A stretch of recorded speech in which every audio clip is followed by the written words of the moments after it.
Hi guys, in this video, we are at EO! At dahil lagi po sumasakit ang ugat ni Mama sa ulo, kaya sinamaan po kami ni Papa na magpa-check up. Good timing po ang pagpunta namin dito. Kasi naka-promo sila ngayon. You can get a second eyeglasses for just 399 pesos. Pero syempre, yung first eyeglasses po ay babayaran pa rin at their original price. Hi guys, this is your 5-year-old little girl, Wonder Pum Pum. Ito nga po, chine-check up na po si Mama at meron po siyang astigmatism.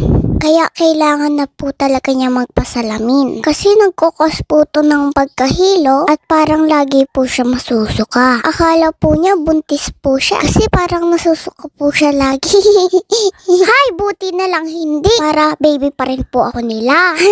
Eto nga po, nag-try na po si Mama na compatible eyeglasses para sa kanya. And then, pili na lang po siya ng frame. Kaya kung may nararamdaman po kayong na madalas na pagkahilo, magpa-check up na din po kayo ng eyes nyo. And that's it for my daily vlog. And I will see you in the next video. Bye! Love you po guys! Mwah!